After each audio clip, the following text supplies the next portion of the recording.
4 point-blank gunshot wounds. 1 surviving child in a headquarters basement. The physical recovery of Karoli Legati emerged as a primary medical anomaly of the Budapest siege. In January 1945, Aerocross militiamen detained actress Margit Santo and her family. Guards transported them directly to the command facility on Andras Avenue. Men stripped the prisoners. They bound their wrists together, linking the family in a single chain. Interrogation procedures continued deep into the night. By midnight, executioners moved the targets to the lower level. The squad raised their weapons. Triggers engaged. Heavy gunfire echoed sharply against the thick concrete walls of the basement. Margit and her husband dropped.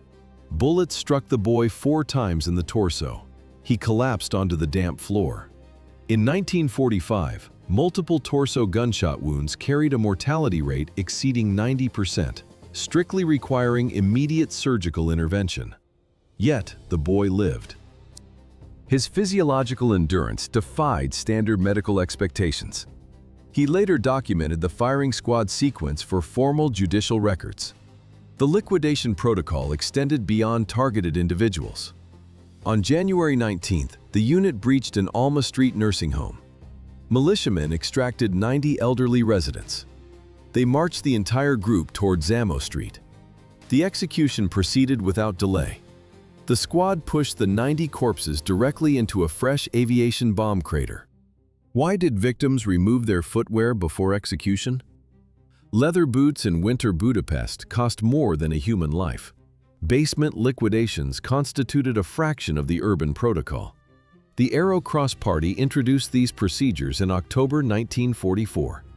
Executioners liquidated 38,000 civilians within 3 months in one city.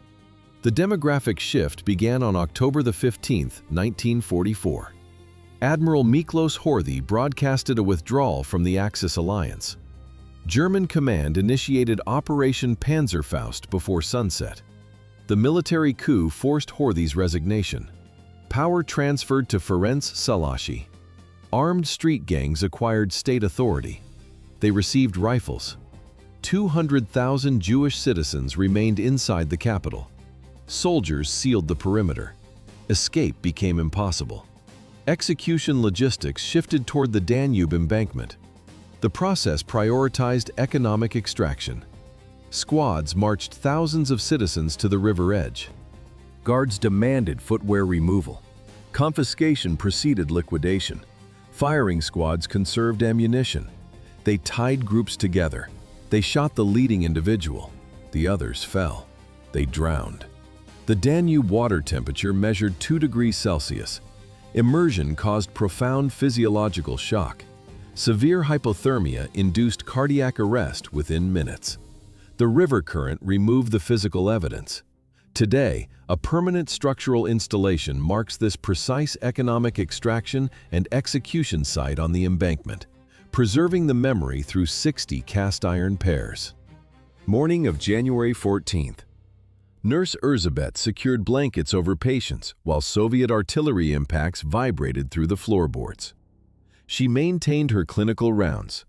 Outside, approximately 500,000 Soviet troops encircled the capital.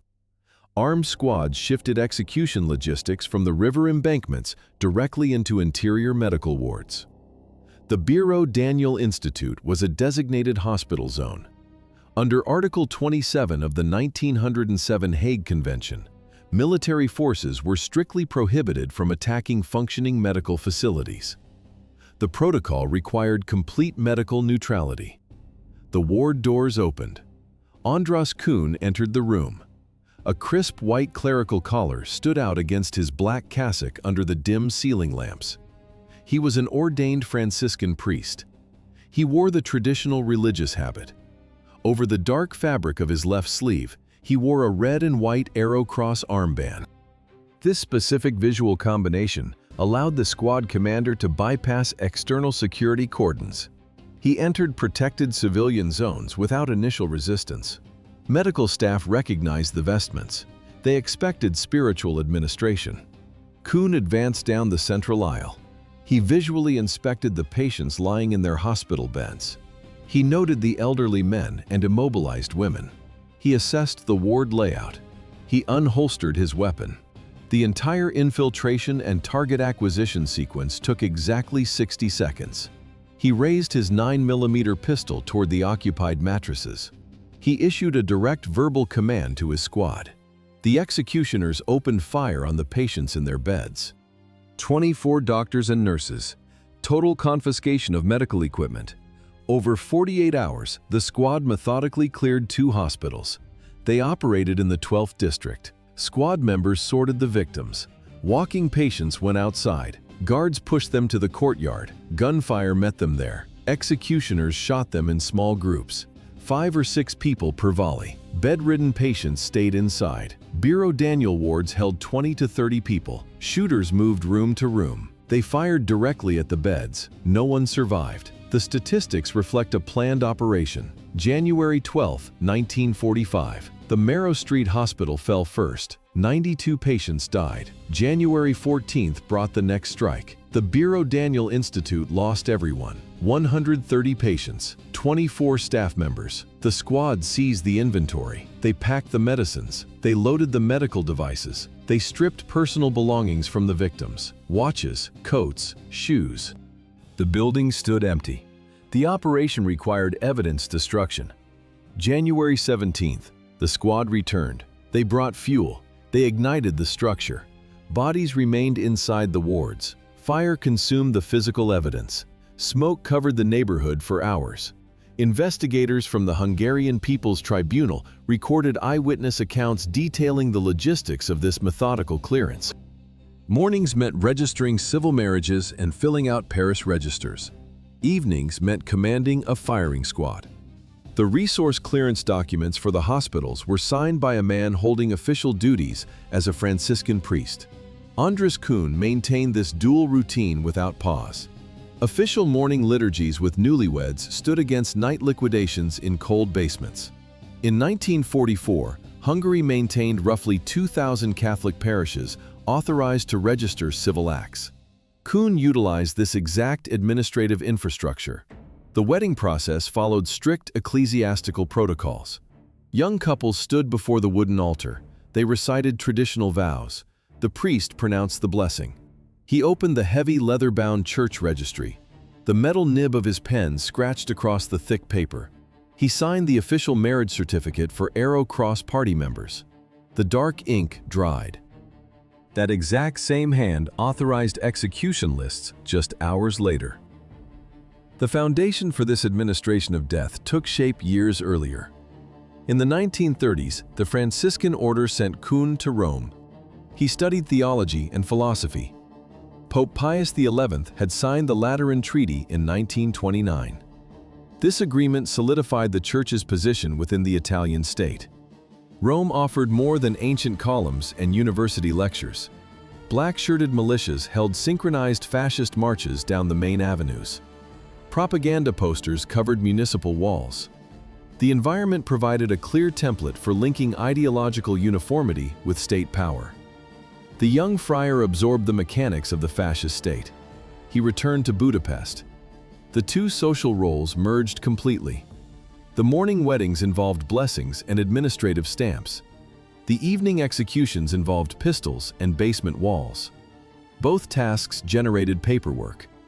Both tasks required a verified signature. He executed both duties with the exact same bureaucratic precision. Contradictions in the protocols were absent. Before 1920, Hungary counted 21 million citizens. After the protocols in Versailles, fewer than 8 million remained. The base for radical squads formed here. It grew from this demographic collapse. The Treaty of Trianon redrew the map. The mechanics of partition were strict. The documents were signed on June 4th. The Hungarian delegation lacked negotiating power. Land area shrank. It dropped from 282,000 square kilometers. It stopped at 93,000. Two-thirds of the territory vanished. 60% of the population was lost overnight.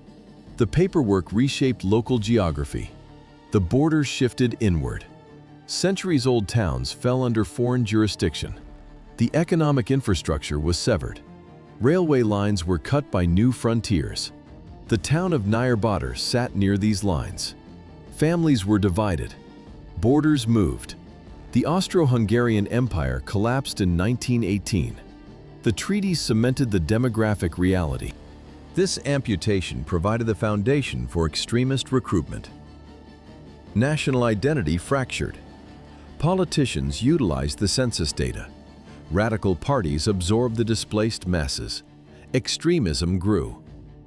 The future squad commander emerged from this environment. His hometown was Nyírbátor. The date was November 8th.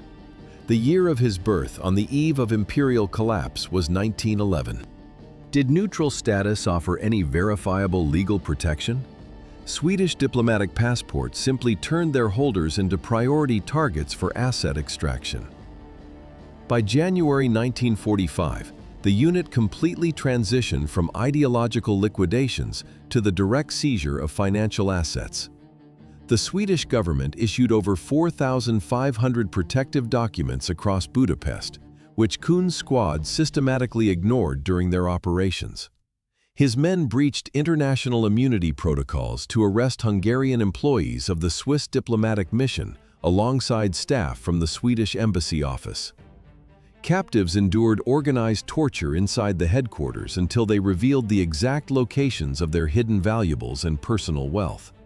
The squad appropriated all discovered funds for their private criminal enterprise rather than transferring them to state coffers. They executed the diplomatic witnesses immediately after the final confiscation of their property. An officer of the Budapest police reads an ultimatum in front of a barricaded headquarters. Asset appropriation forced the party leadership to issue an arrest warrant for their own commander. In late January 1945, a patrol attempted detention. The commander captured them. He beat the officers. The department dispatched 10 more men. The unit captured them too, locking enlisted personnel in the basement. 60 armed policemen surrounded the building. Budapest police carried Mannlicher M95 rifles. This weapon was unsuitable for rapid building assaults. The official ultimatum specified exact terms: surrender within 10 minutes or face a machine gun assault. The insiders complied. A rapid internal trial followed. The court documented 27 murders, dictating immediate execution. Leader Ferenc Szalasi intervened. He transmitted a radio telegram. The message commuted the death penalty to 15 years of imprisonment. September 19, 1945. The judge reads the criminal charges. The People's Tribunal lists 500 liquidation episodes. The previous 15-year prison term evaporated. Budapest fell. The former commander exploited the chaos. He ran. He secured forged Romanian citizenship documents. He adopted a new civilian identity. He attached himself to retreating Romanian military units. The target was Italy. He planned to vanish completely. Hungarian authorities intercepted him on August 3rd. They caught him near the frontier. Guards transported him back to the capital. He sat down. Paper transcripts rustle on the judge's table. Witness testimonies convert into formal criminal protocols.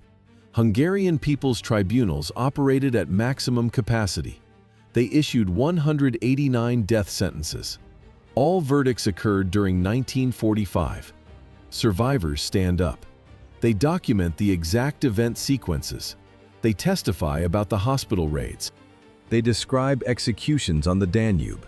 They map the looted residential homes. They list the abducted diplomatic workers. Every spoken word enters the record. Journalist Rejo Sirmai sits nearby. He records the defendant's statements. The pen scratches across the notebook. Kuhn answers. He maintains a rigid line of defense. He justifies his actions on the record. He claims he fought against human misery. He admits to physically beating the prisoners. He rejects the murder charges. He declares himself the actual victim. Sirmai asks about his mental motivations. The journalist questions the underlying sadism. Kuhn provides a calculated response. He states perversion exists in everyone. He claims it stays strictly dormant. He denies conscious awareness of such impulses. The tribunal finishes documenting the testimony. The judge compiles the legal protocols. He denied giving the orders. September 19, 1945. The second half of the day in the courtyard of a Budapest prison.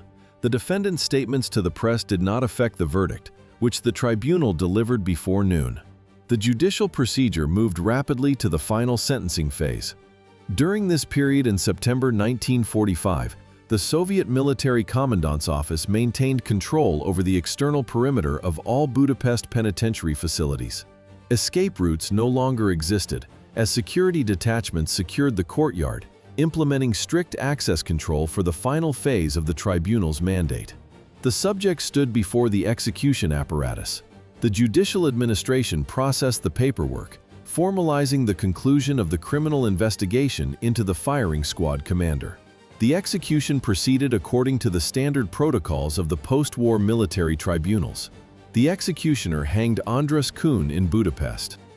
The physical elimination of the defendant concluded the legal proceedings, and no appeals delayed the process.